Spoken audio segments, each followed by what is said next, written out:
All right, everybody, welcome into this edition of the CanesInSight podcast. Really excited to be joined now by an all-time Miami great. I mean, I don't think there's anyone better to have on the show this week than the UConn Slayer himself, Darius Rice. I see you on Twitter saying you need the shirt for this weekend. I'm trying to get a shirt made as we speak. Man, you did what you had to do against the Huskies back in the day. Everyone obviously knows about the 43-point game, the incredible end of the game, steal and 3-point shot there. What are your emotions, seeing not only this run, but the fact that it's UConn that Miami's up against now in this Final Four matchup? I mean, what are the chances? Man, it's so much tradition there. People forget the Big East days. All they remember now is ACC, but people forget how big the Big East was when UConn was like they won it twice when I was there at National Championship. You got the UConns, Syracuse was always on top. Like you said earlier, Providence, Boston College, us, Georgetown, Villanova, we all were ranked. Like the whole Big East pretty much was was ranked where every night you would go out and it's a battle. And those Big East battles with UConn, with Rip Hamilton, Ray Allen, and then we had Tim James, Johnny Hemsley. I mean, they were the top of the barrel. They were at the top. We were still coming up, but we were always split with UConn. We always beat UConn. Some kind of way we would beat them. And people don't realize it's been 20 years since we beat them, and that was the game that I beat them. Karan Butler dancing on the sidelines there. Dancing on the sideline, up and down. And I hit the shot, and I look at his face, and he's just shocked. And he and I, we had some great battles his first year. He probably was the hardest guy I've ever had to guard because he was so tough. He was so big. He was physical. He was quick. He had every intangible you needed as a basketball player. So I think the one game I had 33 on him. The next game he had 30 on me. Like we had some battles, man. But like you said, that's the Big East. I mean, unfortunately, the football came into play and kind of messed things up in that aspect. And the ACC is obviously strong. They had a down year this year, you could say. Yeah.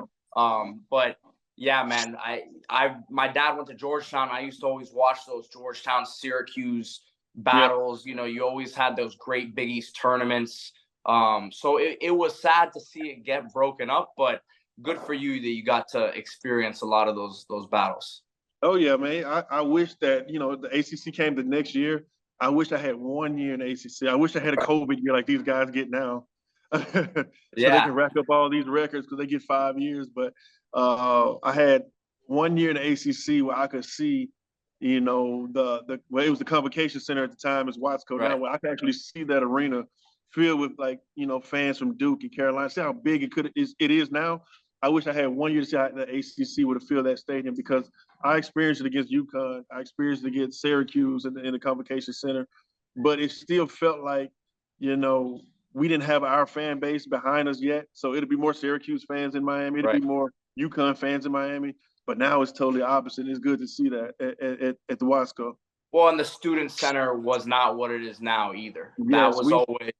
We had the band and we maybe had 30 students. No, that to me, I graduated in 2016, so I got to see the first ACC championship they won, and the student section was getting better at that point. But now what it is now, the buzz is serious, around campus. So that to me is the biggest thing. I remember that first couple years in the Convocation Center, they had half of the seats up top weren't even seat backs. Yeah.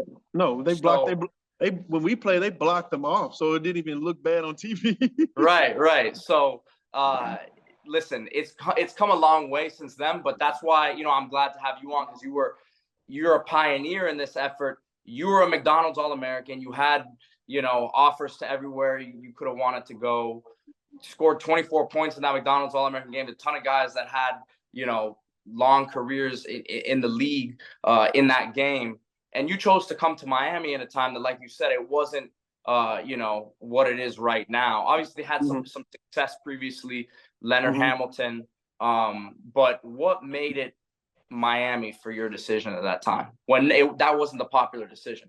No, I came out, one of the things that I always thought about was what if I, after the McDonald's game, I just went straight pro, which I had the opportunity to do, and I chose to go to school. Uh, how things would be now, would it be a lot different? But I committed to Kentucky. People don't realize I committed to Kentucky. I was locked to go to Kentucky after the McDonald's game. Tubby Smith was a great guy. He was really hurt when I chose Miami. His last words before I got on the plane was like, you love us already. You like us. Don't take that visit to Miami. You don't need to. You can go and sign with us. But coming from Mississippi, small state, I said I'm taking all 5 of my visits. In Miami, I'm definitely going. So I get there, and it was raining the whole time. It wasn't the greatest visit. But the people were nice. We had a little house get together. It was a house party on campus. And, like you said, Leonard Hamilton was a great recruiter, great guy. But the key was Stan Jones. Stan Jones, his assistant, was a Mississippi guy. He coached against me in football when I played football. And still Leroy with him, Hurd, I believe. Yeah, he's still with them. They've always been together. Leroy Hurd was there. He was a Mississippi guy, played on my AAU team. And Mario Bland was there from the same city that I was from in Mississippi. So they had a lot of Mississippi ties, and Right. I felt the connection with them already. So it came down to Hamilton said, do you want to be just a face on the wall at Kentucky? They have millions of faces up there, or Duke when they have millions of faces up there already. Or do you want to come here and start something? Do you want to come here and be a part of something new and build your own program? And that's what it came down to. I wanted to be, something new. I want to be my own guy. Right. Now, you had a long pro career, 15-year career, played pretty much everywhere, right? So you're a well-cultured man at this point, having been, more places than many people could even dream of. And you're doing some coaching now, right? Oh yeah. I stopped when COVID hit. It kind of shut me down. I gained a lot of weight from sitting around doing nothing. Like most of us. Exactly. So I think the last time I went to University of Miami in 2018, I finished my degree there. I was a grad assistant with Coach L.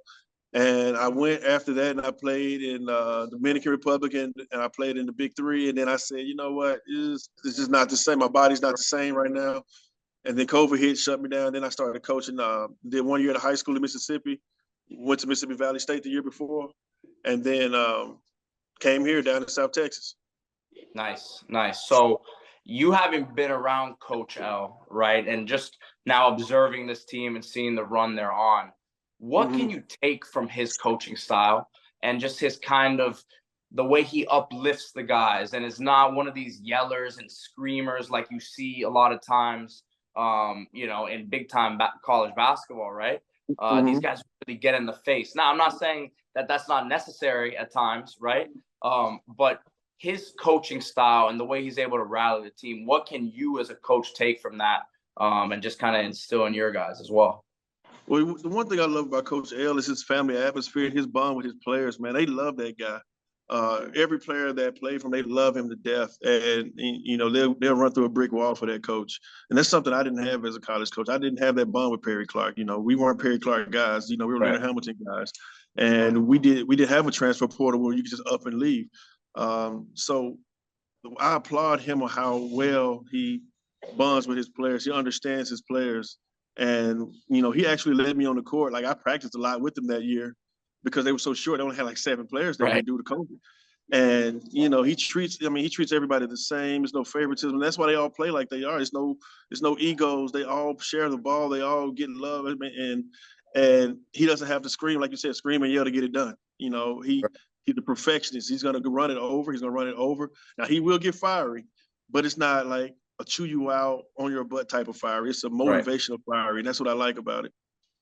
Man, how would you fit in with this team? With you were before your time with your skill set, with the length, the ability to shoot the ball handling. How would you fit in with the way this team runs?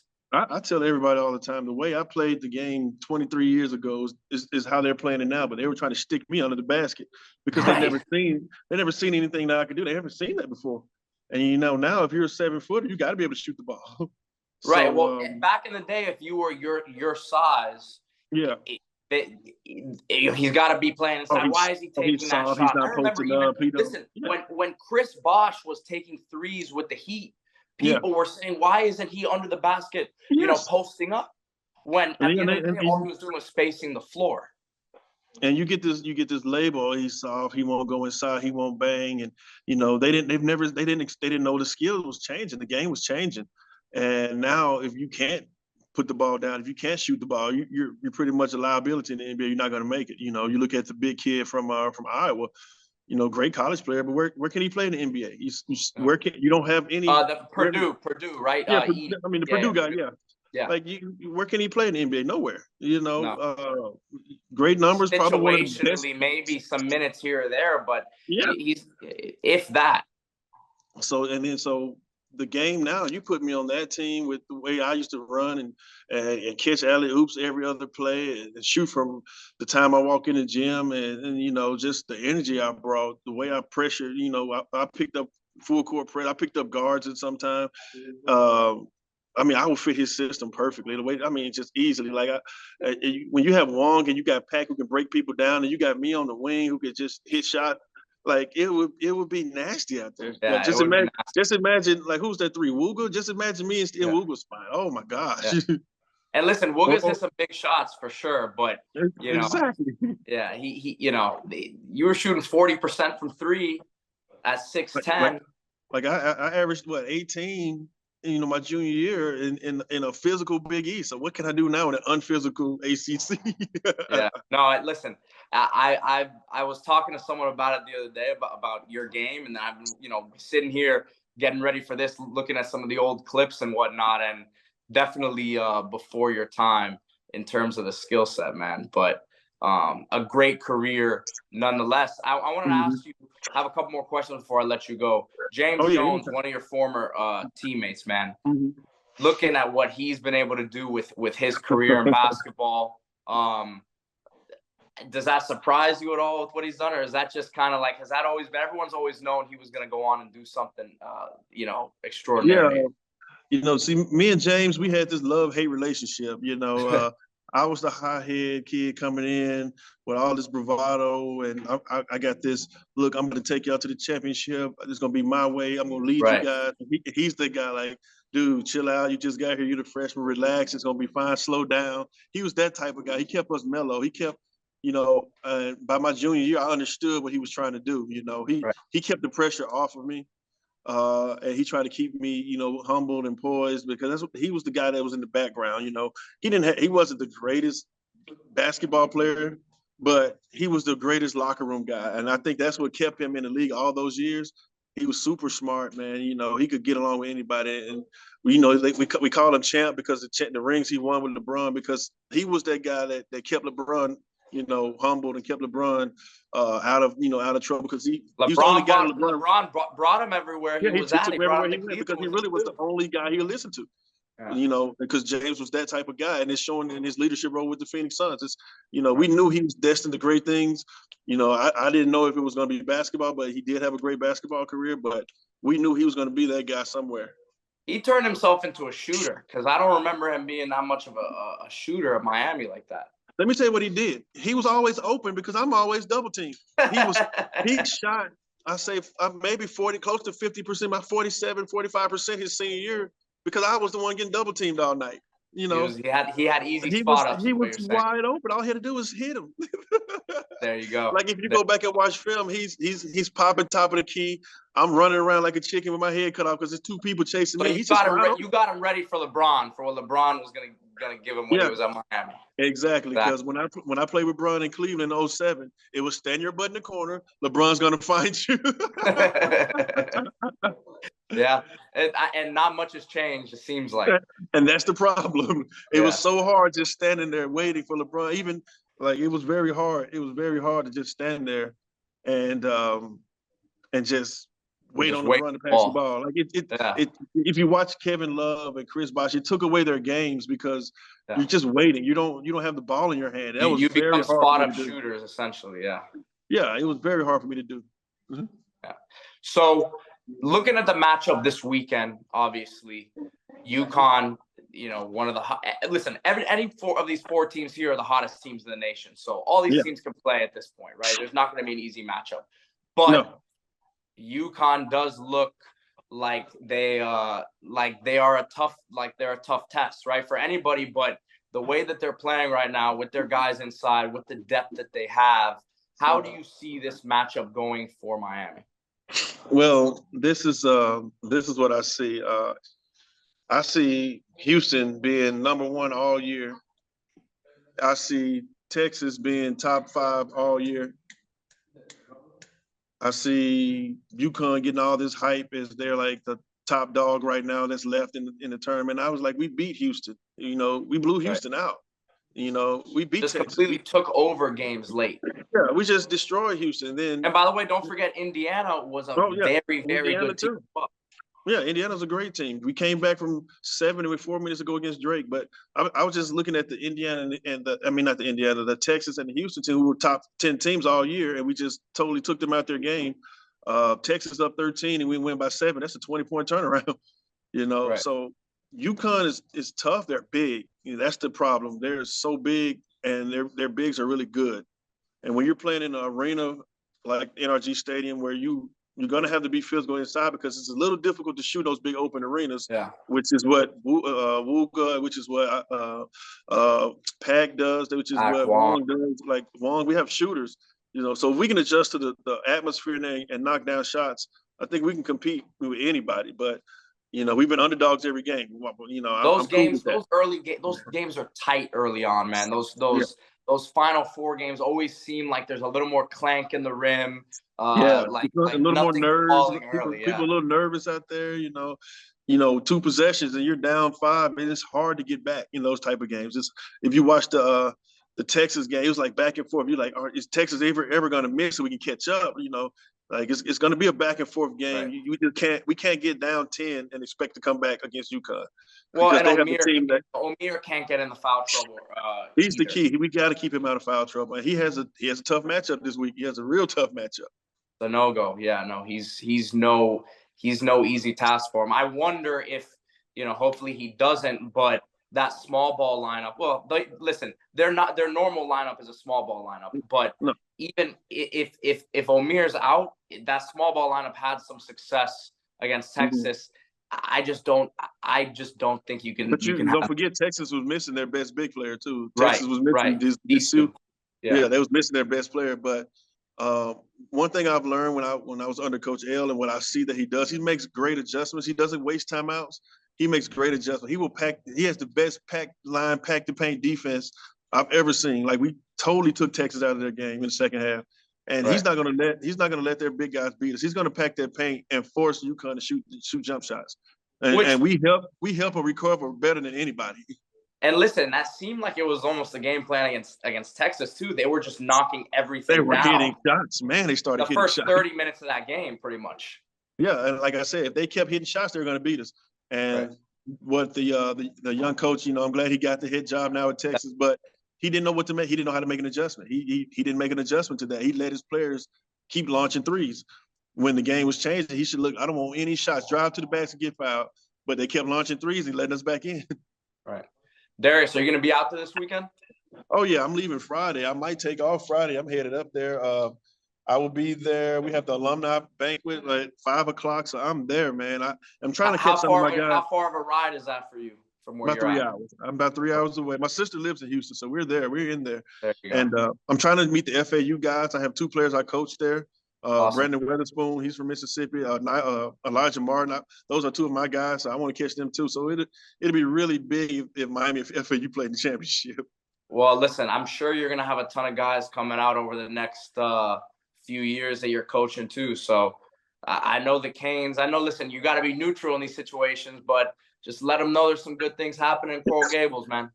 I mean, I'm neutral to a certain extent. I'm always pushing Miami. If you go to my Twitter page, there's a guy on there right now named Traylon Smith, and I coached him as a senior. I coached him at Mississippi Valley State. He played 1 year D1, and he's always at a JC that's overlooked. And the guy can flat up ball with the best of them. Super athletic, plays D. He's a Miami style player. And I'm pushing him to get somewhere, man. And I come across these type of players all the time. Super athletes just overlooked. So they got to restock. They're going to have to restock. You're going to lose Wong. You're going to lose Jordan Miller. I don't know how I'm going to make it happen because, like I said, Coach L's getting some pretty highly ranked players, but this kid could be an easy sleeper player for anybody. Even Well, if he got listen. to come in and walk on and earn a spot, I would send him down there myself. Well, they don't. I don't. From what I understand, they don't have anyone committed or signed right now for the next class. So they're gonna have some spots, I'm sure. And there's always movement. I'm A telling guy. you, I might use my connects and get this kid down there. Look, man, I need you to stay with this guy for about a month. Just go to school and work out. That's all I need you to There do. you go. But Darius Rice, we really like appreciate you coming on today, man, and talking about not only your time in Miami, but a little bit about your career and what you're doing now as a coach as well. So appreciate your insight. And well, next time, hopefully we catch up. Miami will have raised the national title trophy. I'm having visions, man. It's two things they need to put in the rafters. It's two things. They need to put this national title in the rafters. They need to hang my jersey up. I'm still waiting on that 21 to get up there. Man. That 21 needs to be up there. I told you before, man. First Canes basketball jersey I had, and that 21 is legendary. I'm telling you. Listen, those uniforms were way better than what they have on now. Oh yeah, Nike's made by Nike. We're Nike guys. I still have a hard time putting Adidas stuff on. Yeah, they got to do something about these jerseys, man. I don't know. At least some retro version of what you guys. That's the one thing. Like when I went back to Miami in 2018, they were sponsored by Adidas. I said, I'm a Nike guy. Nike will cut my head off if they catch me in this Adidas stuff. And then even listen, the uniforms, really, I don't know what you wore freshman year, but the ones we went Nike. I came because we went Nike. Yeah, those white and orange ones with the big money. Yes. Those were the ones. Those were the ones. Yeah, I still have my orange jersey. I would never get rid of that one. There you go. But then we went to this little ibis face. I did not like that mascot, period. Yeah. The little green. You remember the green little thing? I don't know what that thing was. I'll take the U on the front, the way you guys had it. Yeah, just keep it like that. Exactly. Darius Rice, thank you again, man. I appreciate you.